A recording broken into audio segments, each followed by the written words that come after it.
Welcome everybody. This is our first class then, which we'll be talking about the Sumerians and the ancient Egyptians, which I'm sure you've probably heard the Egyptians before, but maybe not the Sumerians. So just as a quick reminder, remember if technology in Canvas ever is not working right, I give a personal guarantee that never affects a student grade. So just don't worry. I know things are still kind of getting worked out. I know some of you have told me this is the first online class you've ever taken. So don't worry about that. Just sit back and learn. And basically what you should do every week, including this one, is start by reading the written introduction telling you, the student, what you should do every week.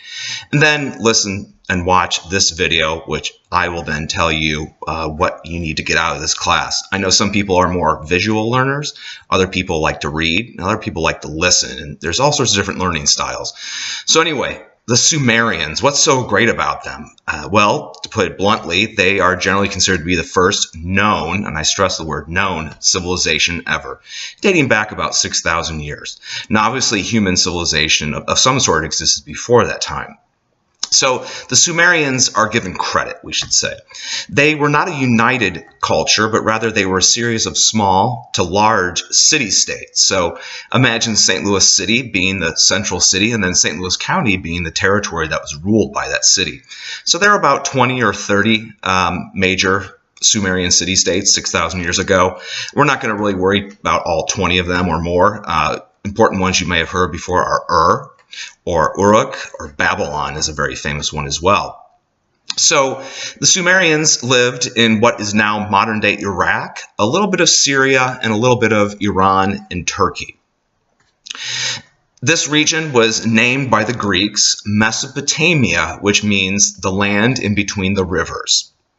And in fact, if you've ever perhaps served in the military and were actually stationed in Iraq, or you've watched TV, you'll notice that it's a very dry, very arid country. Not a lot of trees.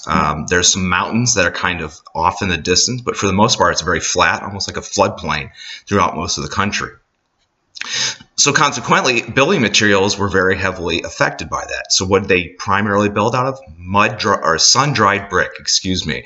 Sun-dried brick was bricks formed in a mold and then they were laid out in the sun. They're not terribly strong. In fact, a city like St. Louis, which is very famous for its red brick, those bricks were actually made by being fired at a very high temperature in a kiln. So that's why our bricks don't break down in rainwater. So you're probably thinking, well, why did they use such cheap and inexpensive bricks? Well, it doesn't rain there very much. So consequently, those bricks lasted fairly well. Now, unfortunately, most, if not all, of these ancient Sumerian cities are now gone. They were either destroyed by invading armies. They were flooded out by the floods from the Tigris and Euphrates rivers. Or likewise, they just grew on into other different civilizations. So the Sumerians, we know a lot about them, and we also don't know a lot about them. We know that they obviously were a very advanced civilization. We're still learning all the time. Many ancient gods that you might be familiar with from Hollywood movies, like gods like Zeus, they actually originated in Sumeria with different names, obviously. The Sumerians had a sort of a common culture, the common gods, but each individual city-state would actually have its own patron god or goddess. A lot of the art is gone because guess what? It was originally made out of perishable materials, as we call them, things like wood, clay. When we do have surviving objects, they're made out of stone. And because stone is so expensive and had to be imported from the mountains outside of Sumeria, stone was used for only the most valuable objects. Take, for example, the Warka head. The Warka head is just the head of what had been originally a cult statue. It's made out of stone, so that's how we know it's valuable, and it represents a goddess. It would originally perhaps actually had real hair and a wooden body that was actually clothed with real clothing. Those types of statues would be on display in what we call ziggurats. Ziggurats were sort of artificial temple platforms, almost like man-made mountains.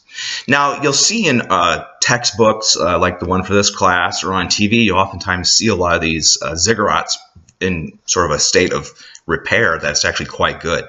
Well, guess what? Actually, going back about the last 100 years, archaeologists, in particular the dictator Saddam Hussein of Iraq, actually very heavily restored a lot of those ziggurats. Most ziggurats are actually in very bad condition, but they are sort of the emblematic building of the ancient Sumerians. Babylon, like I said, was one of the most important of these Sumerian city-states, still very common. Many people know about that city. In particular, there's the Code of Hammurabi, which is actually preserved on a giant piece of sort of black stone, which is now actually in Paris, France. So this was a very interesting civilization. I hope you guys really find them to be interesting. They are sort of like our first sort of base civilization. So a lot of the terminology that the book uses is going to be very important for you to remember in the future. I'm sure you guys are all familiar with terms like artist, work of art, a painting, sculpture. Remember about sculpture, most sculpture was actually painted as well. Buildings would have been painted very brightly as well. So think about that when we're looking at these buildings that are just sort of, the color of stone, or also the sculptures. They actually originally would have been very brightly painted. Okay, so now I want you to close out this video, and then I want you to watch the short documentary I have on the ancient Sumerians, as well as make sure that you've read that chapter about the Sumerian civilization.